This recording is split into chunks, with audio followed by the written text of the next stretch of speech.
Mysterious girl episode 127 और 128। आदि ईशा के होंठों को छोड़कर उसकी आंखों में देखते हुए बोलता है, आखिर तुम्हें प्रॉब्लम क्या है? मुझे ऐसा तो नहीं कि मैं पहली बार तुम्हारे करीब आ रहा हूँ। ये सुनकर ईशा बिना किसी एक्सप्रेशन की बोलती है, मुझे नफरत होती है खुद से जब तुम मुझे टच करते हो तो।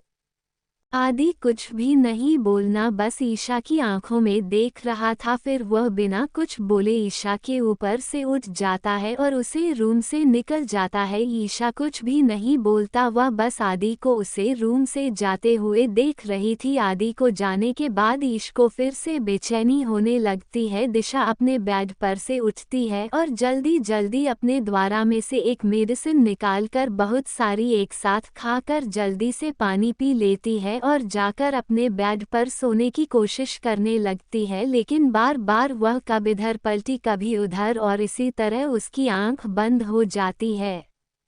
लेकिन 1 से 1.5 घंटे के अंदर ही ईशा की आंखें दोबारा खुल जाती है और वोट पर फ्रेश हो जाती है। अभी भी अंधेरा ही था आसमान में, तो वह अपने लैपटॉप में बैठकर कुछ काम करने लगती। उसे पता ही नहीं चलता कब रात से सुबह हो गई और सूरज निकल गया। ईशा अपने लैपटॉप को बंद करके नीचे जाती है क्योंकि उसे देवांश जी को चेक करना था। वह अभी देवांश जी के कमरे में जाकर उन्हें चेक करती है। वहां से जैसे ही निकलती है वह देखी है कि अभिनव जी और ईशान दोनों ही सोफे पर बैठे हुए हैं। जो ईशान में ईशा को देखा है तो वह उसके पास जाकर उसके माथे पर किस करके बोलता है, गुड मॉर्निंग प्रिंसेस।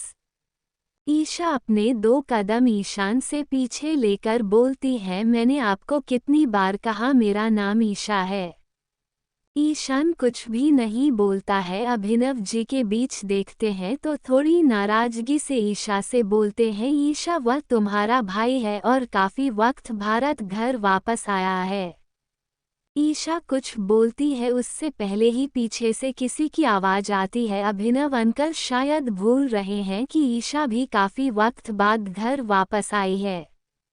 सब पीछे मुड़कर देखते हैं तो वहां से अयान अंदर आ रहा था। जब ईशान ये चीज सुनता है कि ईशा काफी वक्त बाद घर वापस आई है तो कंफ्यूजन में बोलता है, मतलब ईशा तुम घर पर नहीं रहती थी? तो अभिनव जी की तरफ देखकर बोलता है, अभिनव पापा यह है क्या कह रहा है आयन? अभिनव जी कुछ जवाब देते हैं, तभी वह सब देखते हैं कि सुरभि जबरदस्ती आदि को लेकर अंदर आ रही थी। आदि उसे बार बार मना कर रहा था लेकिन वह करने के लिए तैयार ही नहीं थी। वह अंदर आते हुए ईशा के पास जाकर खुशी से उसकी गले लग जाती है। ये सब उसके बाल को सहला देता है और कुछ कहती नहीं है। फिर सुरभि ईशान को देखते हैं और थोड़ी खुशी से बोलता है, ईशान भाई मेरा नाम सुरभि, आप मुझे नहीं जानते होंगे, मैं आदि भाई अयान भाई की छोटी बहन है। ईशान सुरभि के सर पर हाथ रखकर उसे सलाह देता है और बोलता है, अच्छा लगा तुमसे मिलकर। ईशान आदि को देखकर बोलता है, गुड मॉर्निंग आदि। आदि कुछ भी नहीं बोलता है। ईशान पर अजीब नहीं लगता है क्योंकि ईशान पहले भी आदि के बारे में सुन चुका था कि आदि ऐसे ही रूड और एक्सप्रेशन लेस बंदा है। क्योंकि वो बिजनेस में तो बहुत पहले से था, इसलिए उसके बारे में सब लोग जानते थे कि वह कितना ज्यादा दूर और क्रूएल हार्टेड है। तभी वहां पर दस्तक होती है 2 लोगों की, वह और कोई नहीं नव्या और अरमान थे। नव्या दौड़ते हुए आ रही थी, अचानक से उसका पर कार्पेट में भर जाता है। वह गिरने वाली थी कि जल्दी से ईश्वर को पकड़ लेती है और घबराते हुए बोलती है, तुम ठीक हो ना? तुम्हें लगी तो नहीं ना? फिर वह नव्या को आगे पीछे सब तरफ से देखती है, कहीं उसे लगी तो नहीं ना? जब उसे एहसास होता है कि नव्या ठीक है तो उसे गले लगा लेती है और थोड़ी नाराजगी से बोलता, मैं कितनी बार कहा है तुम्हें अच्छे से चला करो, अभी तुम्हें लग जाती तो। फिर वह नव्या को वहां पर सोफे पर बैठा देती है और उसके शूज उतार के अच्छे से उसके पैर को देखने लगती है कहीं पर मोच तो नहीं आए। सिर्फ ये चीज़ ईशान देखा है तो उसे थोड़ी हैरानी होती है, यहाँ तक कि आदि को भी थोड़ी हो रही थी क्योंकि बहुत अजीब था। ईशा जो बहुत कम बोलती थी और काम एक्सप्रेशन देती थी, किसी की फिक्र भी बहुत काम करती थी, उसे मतलब नहीं था लोगों से, वह नव्या के लिए इतनी ज़्यादा प्रोटेक्टिव थी। नव्या ईशा को बोलता है, ईशा मैं बिल्कुल ठीक हूँ। अब तक अयान और अरमान भी उन दोनों के पास आ गए थे। अरमान बोलता है तुम्हें चलने ही नहीं आता है, तुमने चलाई मत करो, शांति से ही जगह बैठ कर रहा करो। अयान बोलता है बिल्कुल सही कह रहा है अरमान, ढंग से चल भी नहीं सकती हो कि तुम गिर जाती तो तुम्हें आइडिया क्या होता, तुम्हें कहीं पर भी चोट लग सकती थी। ईशा नव्या के शूज को दूर फेंक देती है और बोलती आइंदा से तुम इस टाइप की हील्स नहीं पहनोगी। फिर वह ताली बजती है, वहां पर बहुत से लोग आ जाते हैं। ईश उन्हें देखकर बोलती है नव्या के लिए कंफर्टेबल शूज लेकर आओ। ये सुनकर वहां से कुछ लोग जल्दी से भागकर चले जाते हैं और 1 मिनट से भी कम वक्त में नव्या के लिए कंफर्टेबल शूज ले आते हैं। ईशा आराम से नव्या को पहना देती और बोलती है आपसे तुम यही पहनोगी और मैं तुम्हें हिल्स में ना ही देखूं तो बेहतर होगा। ईशा आराम से नदिया को खड़ा करती है और बोलती है तुम्हें नाश्ता किया। नव्या अपना सर्वनाम हिला देती है तो ईशा उसकी नाराजगी से देखते हुए अभी जाकर डाइनिंग टेबल पर बैठो और फिर वहां पर बटलर को देखकर बोलती है नव्या के लिए ब्रेकफास्ट लगाए। बटलर अपना सर हाँ मिलाकर वहां से चला जाता है, पता नहीं क्यों लेकिन ईशान को बहुत बुरा लग रहा था। वह अपने मन में सोच रहा था कि उसकी बहन उसे बिल्कुल भी क्लोज नहीं है और वह जिन लोगों से क्लोज है वह दूसरे लोग थे। ईशान के नज़र में नव्या, अरमान और अयान दूसरे लोग ही थे। उसे अभी सब साला जलन नव्या से हो रही थी। वह नव्या को अपनी गुस्से वाली नज़रों से देख रहा था। नव्या को भी महसूस हो रहा था कि कोई उसे घूर रहा था। नव्या के सामने ईशा खड़ी थी, नबी अपना सर थोड़ा सा मूरती है और अपने सामने देखती है तो ईशान उसे दूर से का जाने वाले नज़रों से देख रहा था, लेकिन नव्या उसको देखते हैं तो उसके ऊपर एक गाल और कान लाल हो जाते हैं। ये चीज़ किसी ने भी नोटिस नहीं की थी सिवाय ईशा के। तभी अरमान ईशा को देखकर बोलता है ईशा तुमने कहा था कि मैं उसे घर बुलाऊं, इसका मतलब विषय समझ चुकी थी कि अरमान अपनी गर्लफ्रेंड की बात कर रहा था जिसे वह ईशा से मिलवाना चाहता था और आगे की बात बढ़ाना चाहता था। इस अरमान को देखकर बोलती है हाँ मैंने कहा था, लेकिन अभी रुक जाओ, मैं तुमसे वादा किया है तो मैं इस चीज़ पर जरूर ध्यान दूंगी। यह सुनकर अरमान अपना सर हम ही लाता है और फिर ईश्वर को देखकर बोलता है इसका मतलब तब तक तुम मेरे और नव्या की शादी की कोई बात नहीं करोगी। यह सुनकर ईशा अपना सर हमें मिलकर बोलती है तब तक कोई बात नहीं करूंगी जब तक उसे नहीं मिल लेती। ईशांत सुनता है कि नव्या और अरमान की शादी तो उसे फिर से बुरा लगता है। उसे समझ नहीं आता ये क्यों हुआ। उसकी नज़र सीधे नव्या पर जाती है और फिर अरमान पर। वह अरमान को बहुत गुस्से में देख रहा था। अरमान कोई महसूस होता है कोई उसे अपनी जल्दी आंखों से देख रहा है। अमन अपने सर घूम के देखा है तो वही ईशान था। ये देखकर अरमान खुशी से ईशान के गले लग जाता है बिना कुछ बोले और बोलते हैं मुझे बहुत खुशी हुई तुमसे मिलकर ईशान, मुझे नहीं पता था ईशा का एक और बड़ा भाई है और इसका मतलब तुम भी हमारे दोस्त हुए। ईशान बिना किसी भाव के बोलता है मैं तुम्हें नहीं जानता तो तुम मेरे दोस्त कैसे हुई। जब ईशा ये चीज़ सुनती है तो ईशान अभी आया, तीनों की नज़र एक साथ ईशान पर जाती है। फिर ईशान को देखकर बोलता है, ये अरमान है, ये भी हमारा फैमिली फ्रेंड है। तुम तो जानते हो कि हाँ कर फैमिली एक दूसरे से कनेक्ट होती है। और यह नव्या है। नव्या की तरह इशारा करता है तो जल्दी से खड़ी हो जाती है। ईशान बिना कुछ बोले साइड से नव्या को हक करता है और बोलता है, अच्छा लगा आपसे मिलकर। अगर यह चीज़ बाकी सब देखते हैं तो वही ईशान को अजीब नज़रों से देख रहे थे, खास करके अरमान। अरमान अपना मुंह बनाकर बोलता है, क्या मेरे ऊपर कांटे लगे थे और उसके ऊपर फूल लगे हैं? ये सुनकर आयन बोलता है, लग तो ऐसे ही रहा है मुझे।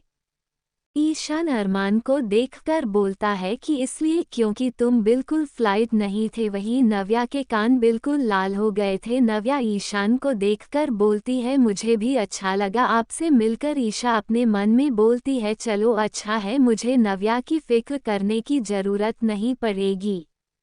अभिनव जी बोलते, चलो बच्चे, बातें हो गई हो तो क्यों ना हम सब ब्रेकफास्ट कर ले। सब हमेशा हिलाते आदि वहाँ से जाने लगता है तो अभिनव जी बोलते, आदि बेटा आप कहाँ जा रहे हैं? आप भी हमारे साथ बैठा करें, टाइम स्पेंड किया करें, आपको भी यहाँ सब कुछ जानने का मौका मिलेगा। आप परेशान दोनों ही यहाँ अभी आए हैं। अभिनव जी खुद बिहार से ज़्यादा बात नहीं करते थे क्योंकि आदि के गुस्से को जानते थे और कहीं ना कहीं उनको भी आदि से थोड़ा सा डर जरूर लगता था। जब आदमी किसी को अपनी आंखों से देखा तो उसे इंसान की रीढ़ की हड्डियां तक कांप जाती थी। अभी वह लोग जाते हैं कि तभी उन सब को अचानक कुछ बॉडीगार्ड अंदर आते हुए दिखते हैं। वह सब हाफ रहे थे। ये देखकर अभिनव जी बोलते हैं, क्या हुआ? ये सुनकर बॉडीगार्ड ईशा को देखकर बोलता है, क्वीन कोई यहाँ पर गलत तरीके से घुसने की कोशिश कर रहा है। हम उसे बहुत रोक रहे हैं लेकिन वह इंसान रुकने के लिए तैयारी नहीं है। वह कह रहे हैं कि वह इसी घर में रहता है लेकिन हमने उसे कभी भी नहीं देखा। हमें लगता है कि वह कोई चोर है। ये सुनकर ईशा गुस्से में बोलते हैं, कौन है वह? और तुम सब क्या अब इतने बेकार हो गए हो कि छोटी छोटी चीजों के लिए हमारे पास आओगे? ये सुनकर वह बॉडीगार्ड अंदर तक डर जाता है। उसकी हालत बहुत खराब हो गई थी। वह डरते हुए बोलता है, क्वीन वह आदमी कह रहा है कि उसके पास आप सब का खून है। ये सुनकर सब कंफ्यूज हो गए थे तो अयान बोलता है, तुम क्या बोल रहे हो? ये सुनकर बॉडीगार्ड बोलता है, लेकिन मालिक उसने ऐसे ही कहा कि उसके पास आप सबको खून है। ईशा का कर घूम रहा तो बिल्कुल मूड में नहीं थी। सुबह सुबह ये सब सॉल्व करने के तभी अयान ईशा को देखते हैं और समझ जाता है कि उसका मूड क्या है। इस वजह से अयान बोलता है, ठीक है मैं देख लूँगा। लेकिन तभी अभिनव जी को सोते हुए बोलते हैं, उसे अंदर लेकर आओ, यहाँ पर मैं देखता हूँ कौन है। ये सुनकर बॉडीगार्ड ईशा को देखा है। ईशा कुछ भी नहीं बोलता है तो वह अभिनव जी की बात मान लेता है और जल्दी से बाहर जाकर अपने साथ कई बॉडीगार्ड को लाता है। और उनके पास एक लड़का था जिसे वह किसी बोरी की तरह पकड़ कर ला रहे थे। जब यह चीज़ नव्या देखी है तो बोलती है, अरे वह आते की बॉडी थोड़ी है, जिसे ऐसे पकड़ क्यों नहीं सता रहे उसे तू? ये सुनकर बॉडीगार्ड जल्दी से उसे लड़के को जोर से जमीन पर फेंक देते हैं। वह लड़का सीख उठना है, बोलता है, अरे मन मार दिया है बेचारे मासूम लड़के की जान ले ली। टूट गई मेरी कमर, टूट गई, अब मैं नहीं चल पाऊंगा, अब मेरे बच्चे नहीं हो पाएंगे। जब आदि और ईशान दोनों इस इंसान की आवाज़ सुनते तो दोनों उसे इंसान की तरफ देखते हैं, लेकिन उसका चेहरा देखकर वह दोनों शॉक्ड हो गए। तुम दोनों के मुंह से एक साथ निकलता है आरव। वही जब आरव किसी को अपना नाम बोलते हुए सुनता है तो वह जल्दी से सामने देखा है और सामने ईशान को देखकर वह जल्दी से उठकर गिरते पड़ने भाग के ईशान की गोदी में चढ़ जाता है। उसके कंधे पर सर रखकर रोते हुए बोलता है, भाई इन लोगों ने मुझे मार दिया, भाई देखो ना मेरी कमर को तोड़ दिया, अब मेरे बच्चे नहीं हो पाएंगे, अब हमारा बारिश कैसे आगे बढ़ेगा? एक मैं ही तो था, अकेला बोझ उठा है जिस पर पापा को यकीन था कि मैं बारिश आगे बढ़ाऊंगा। वही जो सब उसको देखते हैं और जब वह सब सुनते हैं कि वही ईशान को भाई बोल रहा है तुम सबको समझ में दे नहीं लगती है खास जगह अभिनव जी को कि वह उनका ही बेटा है। उनकी आंखों में हल्की नमी आ जाती है। वो उसके पास जाते हैं, उसके कंधे पर हाथ रखने और बोलते हैं बेटा जब अरब महसूस करता है कि उसे टच कर रहा है तो वह जल्दी से अपना सर उठाकर उसे इंसान को देखा है। सब देख सकते थे अरब वाकई रो रहा था, उसकी आंखों में आंसू भरे हुए थे। ईशान गुस्से में आर्फ को खुद धक्का दे देता है और विचार अरब फिर से नीचे गिर जाता है। जब यह चीज़ अभिनव जी देखते तो जल्दी से अब को उठाते हैं और ईशान को देखकर बोलते ईशानी बहुत बुरी बात है, वह तुम्हारा भाई है, तुमसे ऐसे कैसे गिर सकते हो। जब आरव देखता है तो कोई उसका साइड ले रहा है तो वह इंसान की गोदी में चढ़ जाता है। अभिनव जीतू जैसे शौक में चले गए थे, उनके साथ यह पहली बार हो रहा था और अब जल्दी से अभिनव जी के कंधे पर अवसर रखे रोते हुए बोलता है आप ही अच्छे हैं, आप सबसे हैंडसम हैं, आप ही मेरा दर्द समझ सकते हैं। अभिनव जी एक ऑकवर्ड मुस्कान दे देते हैं और अब को धीरे से बोलते हैं बेटा थोड़ा तुम मेरी उम्र बहुत ज़्यादा है, तुम्हारी कमर का तो नहीं पता लेकिन मेरी ज़रूर टूट जाएगी। जो आरव ये सुनता है तो जल्दी से अभिनव जी के गोद से उतर जाता है। अभिनव गहरी सांस लेते हैं, उन्हें तो लगा था वह अभी के अभी चल बसेंगे। ईशान आरव को देखकर गुस्से में बोलता है तुम इस तरीके से क्यों आए, क्यों लगा सबको कि तुम चोर हो। ये सुनकर आरव रोते हुए बोलता है भाई मैं तो ठीक से आ रहा था, ये लोग आने नहीं दे रहे थे, कह रहे थे आप ऐसे अंदर नहीं जा सकते तो मैंने दीवार पर चढ़कर आने की कोशिश की तो इतने मोटे मोटे रोड्स वाले कर्ट के वायरस लगे थे कि मुझे कर्ट भी लग गया भाई। फिर अपना हाथ आगे करते हुए बोलते हैं देखिए भाई। फिर वह उसे बॉडीगार्ड की तरफ इशारा करके बोलता है और फिर उसने मुझे इतना मारा क्या बताऊं कितना मारा।